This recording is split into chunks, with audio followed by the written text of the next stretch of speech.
The naming of express trains is a tradition going back to the earliest days of the railways. In the 1950s, the Western region's principal expresses were the Cornish Riviera Express, serving the West Country, and the Bristolian, serving the Great Western Railway's raison d'etre, Bristol. In 1958, the Railway Roundabout cameras went to Bristol's Bath Road locomotive depot to see the train being prepared. 10 years after nationalisation, Great Western traditions were still paramount, with train reporting numbers on the smokebox door, the coats of arms of the cities served, London and Bristol, on the headboard, and Castle-class 460s powering the train. The driver's name on the cab side was an innovation in 1958, but was only in use for a short time during that year.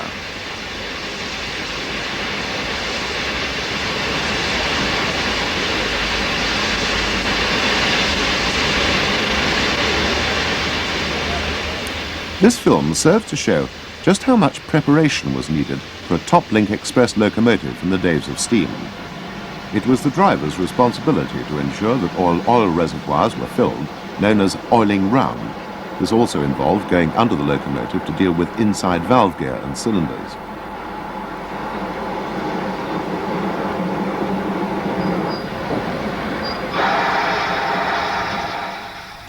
As befits a prestige train, the engine was one of the latest of its type, a Castle-class built after the war.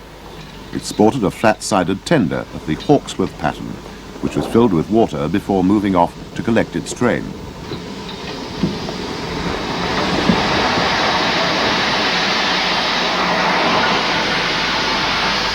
This engine, number 7018 Bristolian Castle, was one of the first two to be fitted with a double chimney and exhaust and allocated to the Bristolian. Preparation of the train also involved the guard. At the carriage sidings, we see the guard bring the tail lamp to the back of the train. His next job is to record the carriage numbers and to do the weights, noting the weight of each coach and the makeup of the train. Meanwhile, the yard carriage examiner ensures that the accumulators are full, brakes are working, and so on. Inside the train, the restaurant car staff prepares tables for afternoon tea as the train ran after lunch. The guard affixes seat reservations to the seat backs, most stock being of the compartment type.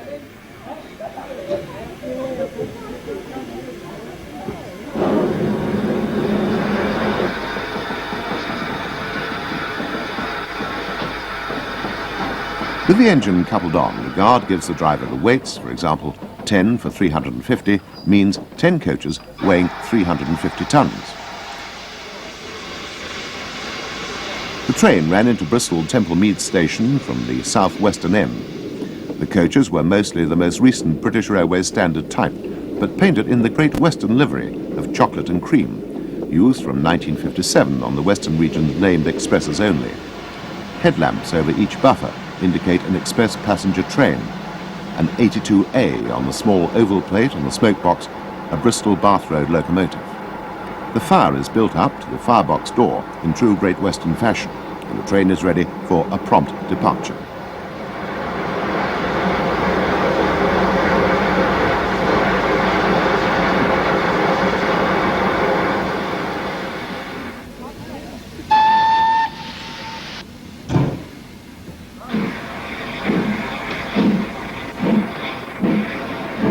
A special camera mounting was used for shots of the locomotive at work from the cab. This was clamped to the cab side sheets.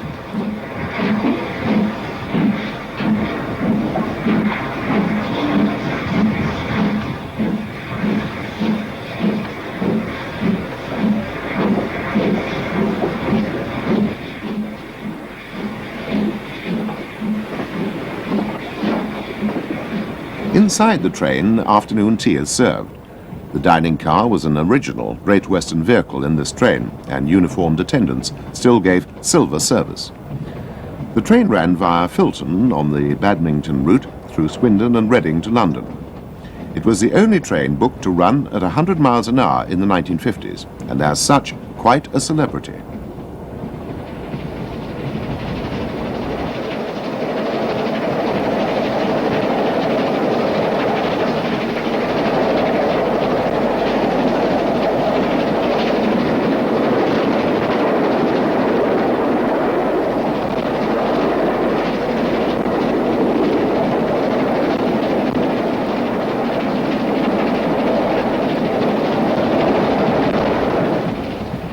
Inside the train, a first-class passenger could relax, whilst the guard, a man at the top of his profession and still sporting the full Great Western gold-braided uniform, checks tickets.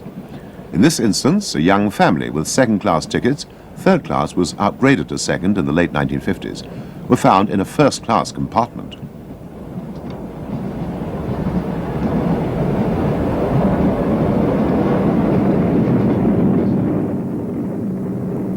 At speed, there was considerable vibration on the footplate.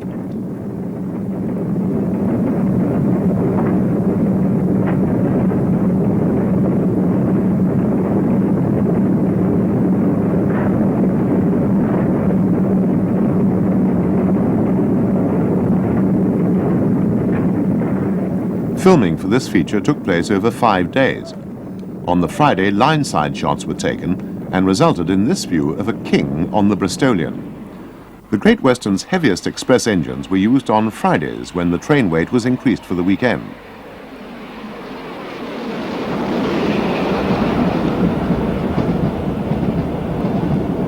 Inside, the guard makes up his log. All trains were recorded in this way, information on running being compiled from this data together with signalmen's logs in the age before computers.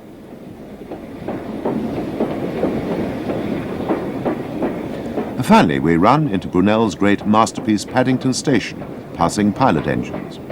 From the platform, we see the other double-chimneyed castle, Earl of Mount Edgecombe, arriving with the Crack Express.